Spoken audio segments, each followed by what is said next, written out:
12.7kg. 이거 43만 명이 투약할 수 있는 양입니다. 이 정도면 대한민국 전체를 흔들 수 있는 규모입니다.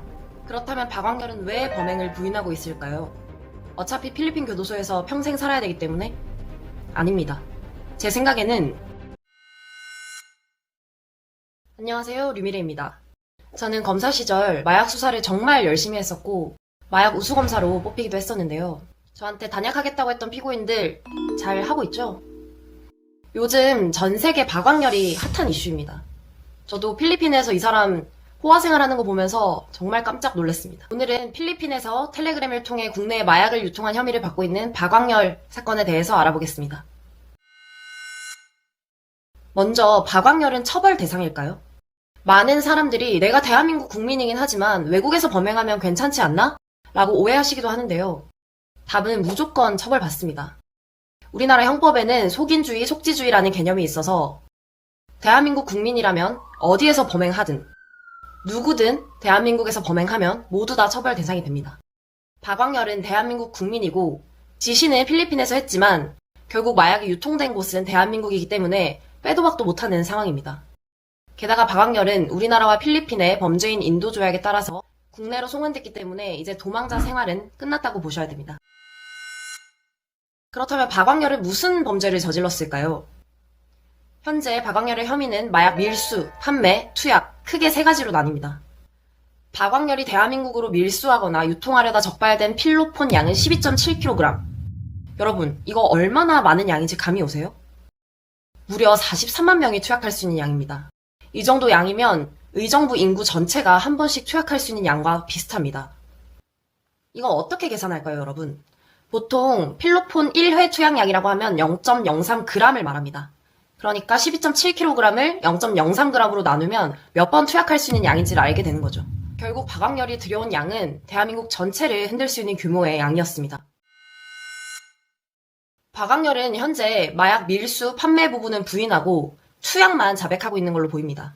그렇다면 박광렬이 범행 부인한 이유가 무엇일까요? 어차피 교도소에서 평생 살아야 되니까? 제 생각에는 다 돈 문제입니다. 여러분, 마약 범죄는 그냥 내가 범행 인정하고 징역을 산다고 끝나는 범죄가 아닙니다. 마약에는 추징이라는 개념이 있어요. 그러니까 내가 마약 범죄로 벌어들인 수익이 있으면 이걸 국가에서 다 박탈하겠다는 겁니다. 이런 추징이라는 개념이 있어야 마약 판매상들이 어차피 내 돈을 다 뺏기겠구나 하고 범죄를 저지르지 않기 때문에 마약 범죄에서는 추징이 굉장히 중요한 요소입니다. 그래서 박광렬도 자신의 범행이 인정되면 벌어들였던 수익을 모두 국가에 반납해야 되는 상황이기 때문에 다툴 수밖에 없는 거죠. 박광렬이 돈을 다 추징당하면 자신의 힘을 잃는 것과도 똑같으니까요. 또 하나는 마약 밀수, 판매 범행은 수사기관에서 입증하기가 굉장히 까다롭습니다. 저도 검사 시절 마약 밀수 사건 수사를 여러 번 했었는데요.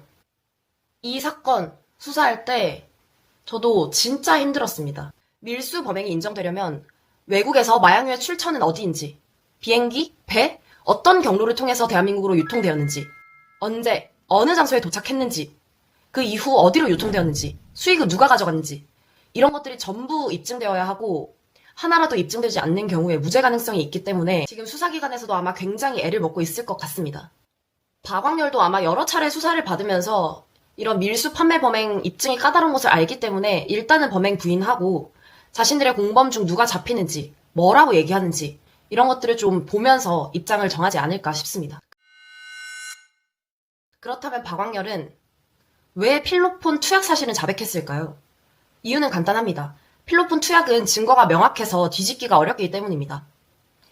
박광렬을 체포한 경찰은 박광렬의 소변을 채취하였고 이 소변은 필로폰 투약 후 약 7일 전후로 양성 반응이 검출되는데 박광렬은 소변에서 당시 양성 반응이 나왔기 때문에 이 부분은 부인할 수가 없었을 걸로 보입니다.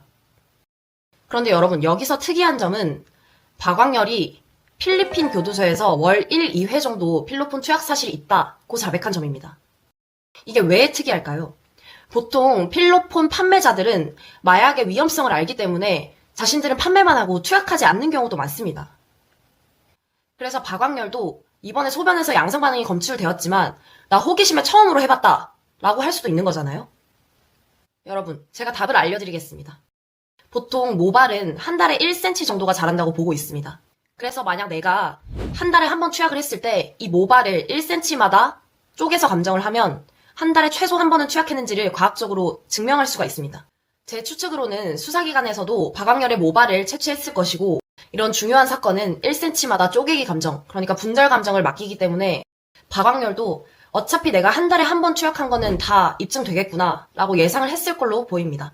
그러니까 지금은 증거가 명확한 범행만 인정하는 쪽으로 입장을 정한 걸로 보입니다. 그렇다면 박광렬의 형량은 어떻게 될까요? 제가 볼 때 무기징역까지도 가능해 보입니다. 이 사건은 박광렬 개인의 범죄가 아니라 조직적인 범죄이고 그 우두머리가 박광렬이기 때문입니다. 그리고 유통하려고 했던 마약류도 엄청난 양이었고 현재 범행 부인하고 있어 수사기관에서의 태도 또한 형량에 중요한 영향을 미칠 걸로 보입니다. 향후 수사기관과 변호인이 어떤 전략을 세우는지 제 예상과 맞아떨어지는지도 주의 깊게 살펴보도록 하겠습니다. 그럼 오늘은 박광렬 사건에 대해서 제 분석을 들려드렸는데요. 앞으로는 다양한 마약 사건도 다루면서 더 재밌는 얘기도 많이 해드리겠습니다. 감사합니다.